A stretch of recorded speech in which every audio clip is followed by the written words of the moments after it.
My name is Jared Polin, and I'm a photographer. And if there's one thing I've learned over the years is that networking is the key to success. So I wanted to see how far photography could take me simply by word of mouth. Who will I meet? Where will I go? And what will happen next? Well, there's only one way to find out. Welcome to 6 Degrees of Photography. Jared Polin, FroKnowsPhoto.com, and welcome to the first episode of 6 Degrees. Now, before we jump into the first degree, I want to give you a little bit of a backstory on how this project came about. So for about a decade, I wanted to start this project, and it never happened. I kept putting it off. I kept finding ways to say, no, I'm not going to do this, and I just didn't make it happen. And sometime at the beginning of 2017, I said, I have to do this. I'm going to make this happen this year, and that's what I did. I just started. I found a way to make it work. Just pick somebody, start shooting, and then the 6 Degree project got on its way. So the first person that I photographed was Steve Weatherford. Now, if you don't know who Steve is, he was considered one of the most fit athletes in the NFL, and he was a punter. I believe his career was 10 years long, and he played mostly for the Giants, and he won a Super Bowl with them as well. So he's a really cool guy, and I thought he would make for a great subject to start off this entire project, so I reached out to him. I met Steve at a networking event in Colorado, and I hung around with he and a few other people as they went to the gym to work out, and I was just taking photos and also working out on my own because the Armageddon that they were doing was absolutely extreme. Armageddon is one of those things that Steve does. It's patented by him, and it's a way that he teaches people how to get bigger arms, and it's definitely a hard workout. Well, at the end of his workout, they asked me to take some photos of the guys with their shirts off. So of course I took my shirt off and decided to take pictures with my shirt off, and he complimented me on my arms, which was very nice. And from that point on, we kind of hit it off. So after the event was over, we stayed in touch and we became pretty good friends because he would ask me questions about what he could do on the internet in terms of marketing his product, and I would just give him some feedback. And when I reached out to him about the project, I said, Steve, I've been wanting to do this project for almost a decade, and I just have to start. Would you be interested in being the first degree? And the way that it works is I spend a day and a half with you, a couple of hours, whatever it is, capturing your photo story.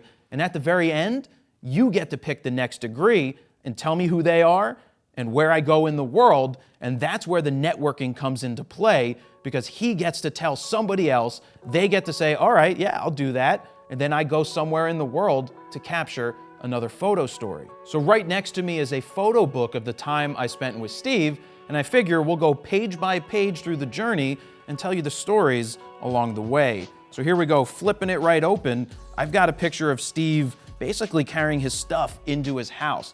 Now the backstory is I met Steve at the train station in Newark, New Jersey. Took the train up with my gear. He picked me up at the station. He got out of the car, blocking all the traffic behind him, and gave me a big ass hug while blocking traffic, but nobody had anything to say because you're not gonna mess with a guy as big as Weatherford. So again, when I'm telling photo stories, I wanna get the behind the scenes look of it. So here he is working at night in his house. Steve is working basically 24/7. He's always Snapchatting, Instagramming, sharing and talking with his following because that's how he engages with his readership. And he's just working at the house.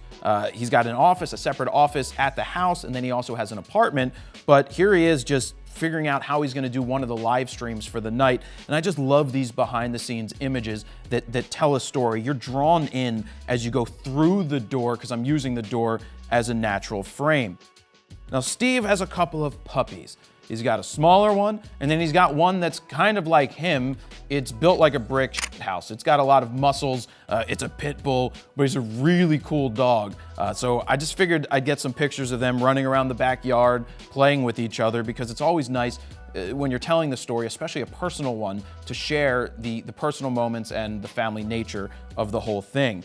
And then when the kids got home and it wasn't just Steve and I hanging out, he picked up his daughter. Now this was the youngest one at the time. He now has a 5th child, but this was the 4th one. And she just looked at me, which made for an awesome shot. He's talking to her, he's holding her, and she's looking at me, and the black and white just really sells this print really well. So what's pretty cool about shoots like this is getting access to places that most people don't get access to. That's always been one of the things that I thought would happen. You know, the opposite of paparazzis waiting outside of people's houses and just taking the snapshots and trying to steal images. Why didn't I take a film crew on a shoot like this? Well, honestly, these are very intimate moments, and I want the subjects that I'm photographing to be really relaxed. And if I had a film crew there recording audio, they may watch what they're saying or they may be self-conscious, and I just want to focus on capturing the images. It's just me, it's my cameras, and it's the subjects that I'm photographing, and this makes them much more comfortable when I'm out there shooting. And you get access to shots like this with the kids just talking to their dad at the end of the day, figuring out what they did and just having a conversation. And getting access to shots like this is not something that you see all the time. And the fact that this family let me into their house and really didn't mind me being there, because I'm there to capture them and the photo story that goes with it. Just like this photo of the entire family sitting in the family room having a conversation. You've got Ace to the left back here, Steve's son. To the right, you've got one of his daughters on basically a one-wheeler riding it in the house. It's interesting. They play basketball in the house. They roughhouse around. Everything is very competitive in the Weatherford household, and you'll see some more of that competitiveness as we move forward, but there's also a lot of love. I mean, they are straight up a great family, and they support each other, but they are very competitive. And, you know, you could just see that the girls are jumping around. You've got different personalities with everybody. And that comes out, especially when you have 4 kids at the time. You see different personalities on how everybody interacts with their dad and their mom and the animals, and also interacting with me, making me feel like a part of their family. So at some point during the evening, the kids wanted to go outside and play basketball. Steve turned on the car so that the lights would shine and give us enough light to shoot, which obviously isn't very easy when you're doing still images and you've got to figure out how to shoot photos just by the light of a car. But each of the kids were throwing up air balls or making baskets. And then here Steve is just carrying his youngest daughter back into the house. I love the way that the garage frames them. As part of the story, we've got the lights from the car shining on the basketball hoop. You've got all of the other things in the garage, and then you've got Steve holding his daughter as they take a walk into the house. And when I was talking about the competitive nature, this was a race right before they went into the house. The kids were racing, and Ace is the oldest, and you could see that he started further back, and there was a lot of competitiveness going on here. The 2 on the left really competed. The one on the right, she thought she was like a My Little Pony, just gallivanting and having fun. So it's interesting to see the dynamics of a family, and the more competitive ones, and then the ones that are just like, yeah, I'm gonna run, but I'm gonna scamper and I'm gonna have fun. And Steve loved the fact that the kids were competing against each other. I don't think there was a particular prize for anybody who won, but I think it was just one of those things he loved to see them compete. So to finish up the night, they were gonna sit down as a family and watch a movie. And, you know, super low light situation, but having the glow of the screen on the kids' faces, the whole family and plus one of the family friends sitting there and watching the movie was a really cool opportunity to get the photos. And then also Steve was Snapchatting or Instagramming and talking to his following. His face was being lit up by the phone at a super high ISO, but it really made for a cool portrait while this was going on. And that also brings up the dynamic of, you know, the family time versus the work time. And I know that a lot of people try not to focus too hard on working all the time when they're with the family, but it's definitely a struggle to do that. But capturing the images of the kids watching the movie, and then the entire family except for the baby who was already sleeping upstairs, just sitting there on the sofa, not even worrying about what I'm doing. I'm just there capturing this family moment, and it's an intimate moment that's really something that will live on for a long time with the family. And then as the movie ended, right before bed, they're all saying goodnight, the little one's talking to the stuffed animal, and Steve's saying goodnight, and then basically they call it a night, and Steven and I go back into his office to capture that shot of him flexing in front of the American flag. And then we got prepared to figure out what we were doing tomorrow because we had a really busy day ahead. Before we get to the next day, I want to thank Squarespace for being the sponsor of this episode. And if you'd like to see a website that I've built using Squarespace, you can go to frodostories.com. Now, if you'd like to build your very own website, you can go to squarespace.com/FronosPhoto to get a 14-day free trial. And if you decide that it's for you, go ahead and use the code FronosPhoto at checkout to get 10% off. Now let's get back into the photo story.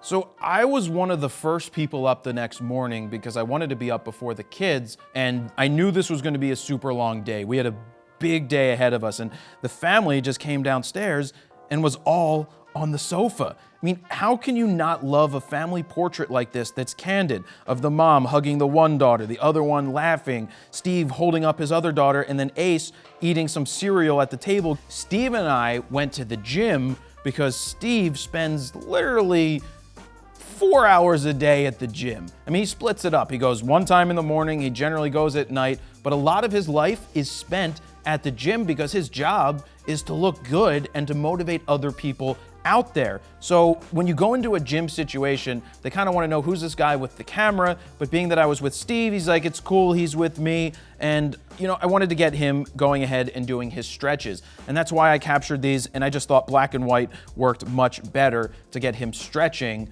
before he started a massive arm workout. Now, I didn't work out this time, but I think one of the reasons that Steve and I hit it off so well is the fact that I do work out, the fact that I take it seriously, and then he could respect the fact that I take the time to worry about my physique, and that's just one of the connections that we had, which made it much easier for us to get along when we started this shoot. So the cool part about Steve at a gym, especially in the New York area, and the fact that he played for the Giants, is that everybody comes up to him. They're not afraid to come up to him and say hello, and he would put them on his social media. He would do a Snapchat or an Insta story with them as they would stand there, and he'd be like, hey, what's your name? Who are you? Steve is really just a man of the people. He loves everybody, and he will talk to everybody. But the workout is really intense. It is. I've tried it. I've worked out with Steve. It is not easy. Now, he does like to stop the workout from time to time to share what he's doing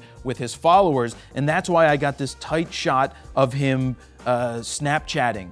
And the bee on the arm, he always talks about being stung by a bee, because sometimes your chest gets pumped up or your arms get pumped up, and it's kind of like you just got stung and everything blew up because he works out super hard. But you know, the intense moments of staring into the mirror, the reflectiveness of that. Obviously, as a photo, I see a mirror, I see Steve on the other side. It's a really good shot that he could use for just about anything in social media or use for books, but it really helps because he could put a quote over it when he shares it with his readers. So we spent a good 2 hours at the gym going through the process of him working his biceps, his triceps, his chest, and meeting with people and just getting a massive workout in, which is how he spends most of his days. And on this day, we were heading down to Atlantic City to the shore to do a polar plunge, which was part of a Special Olympics polar plunge. And Steve decided that he wanted to wear a tutu, a rainbow tutu, and again, a lot of people were stopping him. There were thousands of people about to do this polar plunge, and a lot of them are from New York, New Jersey, and just stopping and saying hello, and Steve, can I get a selfie? Same thing happened with the police that were there because they all love him and he's a big supporter of them. This was just a really cool shot to get him running in with one of the kids that he's taken under his wing into the water. He had his GoPro going, he had his tutu on, he has his hat on, and he's got a gun belt on, as a prop, and he's just running into the water. And to be honest with you, it was actually a warmer day, but the water was probably pretty cold, but it wasn't that cold out. But here he is after the plunge where he went into the water, just, being like, here we are, just talking out there. And then I had him turn around and flex, which kind of everybody likes seeing the guy like this. I mean, he is a specimen. He's unique, he's different. When he walks through the crowd, he towers over people, and obviously with the muscles, he stands out, and people know that. They kind of get out of his way because you don't want to mess with a guy like this. Even though he's super nice, you still want to stay on his good side. So we spent a bunch of time hanging out with a lot of the people who did the polar plunge before we had to rush back to the city, New York City, to catch a Knicks game because he got us tickets to sit courtside at the Knicks game, not near Spike Lee, but we did get to see Spike Lee, and I don't have photos of this, of the before the game, where you're in like a private cafeteria area where you're just sitting with all of these famous people. There's so many people back there. Like, he walked in, and the first person he runs into is Tracy Morgan. And this was right after Tracy Morgan got out of the hospital, and he's having a conversation with him. Now, I didn't pull the camera out there because it just wasn't the right thing to do, because you know, all of these celebrities know that this is their safe place, and as a photographer, you don't want to break the trust by pulling out a phone or a camera to get these pictures unless somebody specifically says, hey, can you take this picture? But then we walked out to the floor, to where we were going to sit, and just seeing the epic nature of Madison Square Garden in the background and Steve standing off to the side doing a Snapchat was awesome. Because it's not every day you get to sit at the sidelines in New York City, one of the most famous venues in the world, to watch a game. And they so happened to be playing the Sixers, and I was a Sixers fan and he was a Knicks fan. But sitting courtside, getting a shot of Steve sitting there, me having the opportunity and the ability to shoot the game right from there, Steve razzing on some of the players, man, that's one of those opportunities that you don't get very often. And we basically wrapped up the night after the game was over. The Sixers lost, the Knicks won on the last second shot to sink the bucket to win the game. So after the game was over, we went out to center court, got a photo of Steve, got a photo of me with Steve, and then we called it a night. We went back to the house, and that basically ended the photo story with Steve and the first degree that I finally captured after a decade of wanting to start a project. I finally started the project, and I'm really happy with the way that this story turned out. And networking is so important to photography. I mean, it's important to everything. And one thing did come out of this that wasn't expected, that happened almost 6 months later, is that the Special Olympics saw the photos of Steve. They asked me if they could use them. Steve gave them permission, I gave them permission, and then I went out and photographed a Special Olympics event as a volunteer and had a fantastic time doing that and was able to give back. Now, if I didn't make this connection with Steve, I probably never would have made that connection with the Special Olympics. So again, you never know where photography is going to take you. So this is the fun part about the 6 Degrees project. This is where Steve gets to make the next connection to who I'm gonna photograph and where I'll end up in the world. And even before I started this project, I always thought that the best way to make connections is word of mouth. Getting in with somebody so that you don't have to go through the gatekeepers, you go directly to the source, so that if Steve tells a friend that they should participate in this project, they're most likely going to say yes because they trust and respect their friend, which means I get better access to the people without having to fight my way through those gatekeepers. So that's where this 6 Degrees is going to end. If you'd like to see who I'm gonna photograph and where I end up in the world, you're gonna have to check out the next episode of 6 Degrees. Now, to check out other photo stories that I've created and where all of the 6 Degrees episodes will be housed, go on over to fronostories.com. And I thank you guys very much for watching, and that's it. Jared Polin, fronosphoto.com. See ya.